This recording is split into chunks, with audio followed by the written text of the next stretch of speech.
अस्सलाम वालेकुम क्लास। आज हमने नेक्स्ट टॉपिक पढ़ना है एरोसोल्स का। ये बड़ा आसान सा टॉपिक है, छोटा सा टॉपिक है। अच्छा, एरोसोल्स अगर आपने पहले कभी नाम सुना हो तो आपको समझ आ जाएगी एरोसोल्स क्या हैं।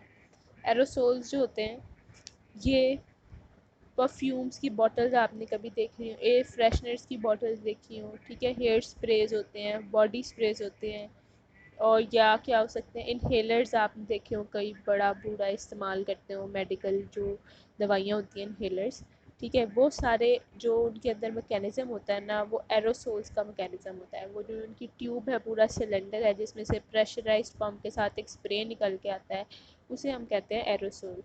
एरोसोल जो वर्ड है ये निकला है सोल से। किससे निकला है? सोल वर्ड से।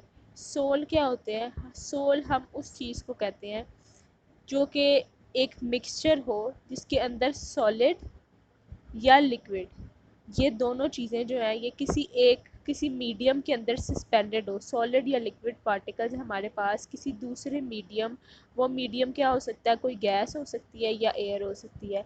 इस गैस या एयर के अंदर अगर हम सॉलिड या लिक्विड पार्टिकल सस्पेंड कर दें, मतलब सस्पेंड का मतलब होता है ना, आपको पता है क्या होता है कि खड़े कर देना किसी चीज़ के अंदर, सॉलिड या लिक्विड पार्टिकल्स जो हैं वो उसके अंदर तैर रहे हैं, तो ऐसे ऐसे मिक्सचर को हम कहते हैं कि वो सोल है, ठीक है। तो अब मैंने आपको एग्जांपल्स दी कि अब इस होल को हम कहते हैं एरोसोल। एरोसोल्स मतलब एरो मींस एयर और सोल मीन के मिक्सचर जिसके अंदर हमने सॉलिड या लिक्विड पार्टिकल सस्पेंड किए हैं इस गैस या एयर के अंदर। तो इस तरह हमारे पास वर्ड मिला एरोसोल। एरोसोल्स की एग्जांपल्स क्या क्या हैं आपने देखी होंगी। हमारे पास अक्सर एयर फ्रेशनर्स होते हैं, कभी कभी मोर्टीन की बॉटल्स होती हैं जिससे जिससे अक्सर मच्छर मार जो बॉटल्स होती हैं मोर्टीन की, उसमें भी स्प्रे वाली बॉटल्स भी आती हैं, ठीक है। उसके अलावा परफ्यूम की बॉटल होती है, एयर स्प्रेज होते हैं, फ्रेशनर्स होते हैं, मेडिकल स्प्रेज होते हैं, ठीक है। और इस तरह की हज़ारों किस्म की इनहेलर्स, जितने भी ऐसी ऐसी दवाइयाँ हैं जिनके अंदर से एक प्रेशराइज्ड पंप के ज़रिए एक सिलेंडर के अंदर एक मिक्सचर फिल होता है, ऊपर एक नोज़ल लगी होती है और उसके ज़रिए एक स्प्रेड फॉर्म में हमारे पास कोई मिस्ट निकलती है, उसे हम कहते हैं कि ये एरोसोल है, ठीक है। अब एरोसोल काम कैसे करता है, इसको काम कर देखने के लिए हम इसकी इस पूरी बॉटल को समझते हैं कि ये होता क्या है। सबसे पहले ऊपर आपको पता चलता है इसका, यहाँ पे ये नोज़ल फिट होता है, नोज़ल के नीचे ये पूरी एक ट्यूब जा रही होती है जिसके अंदर यहाँ पे एक वेल्व लगा होता है। वेल्व का क्या काम करता है कि वेल्व वैसे बंद होता है, लेकिन जैसे ही हम इस नोज़ल को प्रेस करते हैं तो यहाँ से ये वेल्व जो है वो ओपन होता है। इस वेल्व को प्रेस करने से, यहाँ से नोज़ल को प्रेस करने से ये वेल्व ओपन हो जाता है और ये ट्यूब का रास्ता खुल जाता है ऊपर की तरफ जाने के लिए, ठीक है। उसके अलावा इस सिलेंडर के अंदर हमें क्या होता है कि इसके अंदर वही लिक्विड जो हमारे पास सोल है वो भरा होगा और थोड़ी सी इस एम्प्टी स्पेस होगी। अब इस एरोसोल के अंदर जो है ना वो दो तरह के लिक्विड्स होते हैं, ठीक है। टू टाइप्स होती हैं इसमें। जो हमारे पास सोल है उसके अंदर लिक्विड की दो टाइप्स होंगी, एक को हम कहते हैं प्रोडक्ट, ठीक है, दूसरे को हम कहते हैं प्रोपेलेंट। प्रोडक्ट और प्रोपेलेंट, प्रोडक्ट क्या चीज़ है? प्रोडक्ट वो कोई भी चीज़, जैसे कि हम कहते हैं कि बॉडी स्प्रे का जो परफ्यूम है, जिस मटेरियल से हमने परफ्यूम बनाना है, ठीक है। इसके अलावा मोर्टीन का जो मटेरियल है वो, या इस तरह की कोई भी चीज़ जो हमें प्रोडक्ट में चाहिए, जिस चीज़ के लिए हमने ये बॉटल एरोसोल की बनानी है, उसे हम कहेंगे कि वो होगी प्रोडक्ट, ठीक है। हेयर स्प्रे का कोई मटेरियल, बॉडी स्प्रे का कोई परफ्यूम, मतलब परफ्यूम जिस चीज़ से परफ्यूम बनता है ना, वो खुशबू या वो मोर्टीन के लिए वो जहरीला मटेरियल, वो डेंजरस जो लिक्विड है जिससे हमने मोर्टीन बनाना है, तो जो भी मेन इंग्रेडिएंट होगा ना इस कंटेनर का, उसे हम कहते हैं कि ये क्या चीज़ है, ये प्रोडक्ट है, ठीक है। और दूसरी चीज़ होती है हमारे पास प्रोपेलेंट।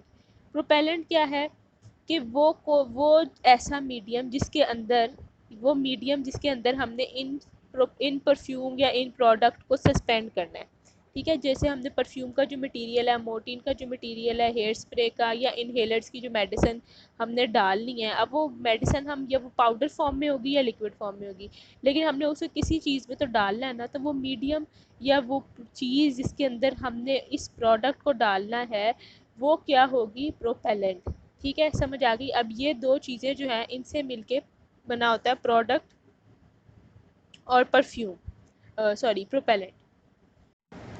जी, अब प्रोपेलेंट और प्रोडक्ट का आपको पता चल गया। अब होगा क्या कि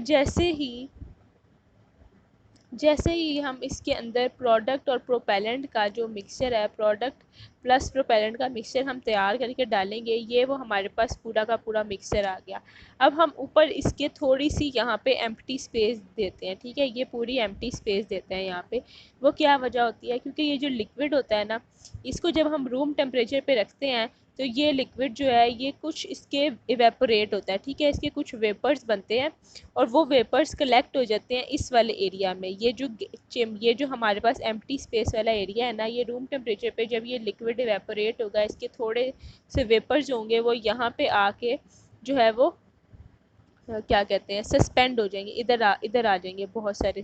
अब क्या करेंगे, ये जो वेपर्स यहाँ पर आए हैं इस एम्प्टी स्पेस के अंदर, ये वेपर्स जो हैं इनका ये यहाँ कलेक्ट हो जाएंगे और इनका एक प्रेशर बिल्ड हो जाएगा। ये प्रेशर जो है ये नीचे की तरफ जहाँ पे हमारे पास ये मीडियम ये सारा मौजूद है, प्रोडक्ट प्लस प्रोपेलेंट का मिक्सचर मौजूद है, ये इसके ऊपर क्या डालना शुरू कर देंगे, इसके ऊपर ये लोग ये पूरे के पूरे जो वेपर्स हैं वो प्रेशर डालना शुरू कर देंगे।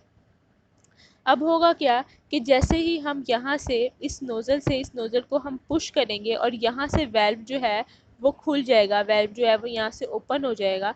तो नीचे क्या होगा कि जब इसको रास्ता मिल जाएगा तो ये वेपर्स जो हैं यहाँ पे, ये वेपर्स नीचे की तरफ मज़ीद ज़्यादा पुश करेंगे। एक से पहले ही वो पुश कर रहे हैं, लेकिन इसको वेल्व के खुल जाने से क्या होना है कि ये वेपर्स ने जब इस प्रोपेलेंट पे वो पुश करेंगे तो यहाँ से प्रोपेलेंट इस ट्यूब के ज़रिए ट्रैवल करते हुए, क्योंकि अब उसके पास रास्ता जो है वो खुला है, तो यहाँ से प्रोपेलेंट नीचे से ट्रैवल करता हुआ इधर से बाहर आ जाएगा। अब जब यहाँ से इस साइड से बाहर आएगा ना इस नोज़ल से, तो इस नोज़ल के अंदर यहाँ पे एक चीज़ फिट होती है जिसे हम कहते हैं कि नोज़ल की स्प्रे वाला स्प्रे पॉइंट, ठीक है। ये लिक्विड जैसे ही हम यहाँ पहुँचेगा, ये नोज़ल का स्प्रे यहाँ से इस पूरे लिक्विड को एक स्प्रे की फॉर्म में बाहर निकाल देगा। ये नहीं होगा कि वो पूरे की पूरा पानी की तरह बाहर निकले, बल्कि एक स्प्रे की फॉर्म में यहाँ से वो जो लिक्विड इस पूरी बॉटल के अंदर था वो बाहर निकलेगा। ठीक है, समझ आई। तो ये बस एरोसोल का काम होता है कि ये इसके अंदर हम थोड़ा सा स्पेस छोड़ के बाकी सारा लिक्विड फिल कर देते हैं। जैसे ही हम ऊपर से नोज़ल प्रेस करते हैं, इसका वेल्व खुलता है, नीचे से जो मिक्सचर है वो ऊपर की तरफ आता है, क्योंकि उसके ऊपर प्रेशर पड़ रहा होता है ऊपर से वेपर्स का, और यहाँ से वो स्प्रे की फॉर्म में बाहर आ जाता है। ये सारा जो था इसे हम कहते हैं कि ये क्या है, ये एरोसोल है। ठीक है, ये एरोसोल का मैकेनिज़्म था और ये था एरोसोल कैसे काम करता है। ये आपका पूरा एक लॉन्ग क्वेश्चन भी बन सकता है और इस पे एरोसोल के ऊपर छोटी सी डेफिनेशन भी आ सकती है और इसके वो पूछ सकता है कि जी एग्जांपल्स क्या हैं। तो डेफिनेशन आपको पता है कि एरो ये सारी यहाँ से लेकर यहाँ तक डेफिनेशन है। ठीक है, कि product using sol system are called aerosol. Sol is a mixture of suspended solid और liquids particle in a gas और एयर। एग्जाम्पल्स इसकी क्या हैं कि example of aerosols are air fresheners, insect repellent, hair spray, cleansing agent, spray paints या medicinal spray, for example inhalers. ये इसकी examples हैं। ये इसका शॉर्ट क्वेश्चन बन सकता है। ठीक है, और लॉन्ग अगर क्वेश्चन पूछेगा तो वो यही पूछ आता है कोई पेपर में कि एरोसोल्स वर्क कैसे करते हैं। तो ये सारा इसका मैकेनिज्म यहाँ पे बड़े आसान अल्फाज में लिखा हुआ है, ये मैंने आपको बता दिया है इस पिक्चर्स के थ्रू। ठीक है, अब आपको इसकी बात समझ लीजिए, ये बहुत आसान है, बिल्कुल मुश्किल नहीं है। यही आज का आपका होमवर्क है, आपने एरोसोल को पढ़ना है और इसको चैप्टर इस जो एरोसोल का टॉपिक है इसको याद करना है। ठीक है, कुछ ना समझ आए तो आप मुझसे मैसेज करके प्राइवेटली पूछ सकते हैं। अल्लाह हाफ़िज़।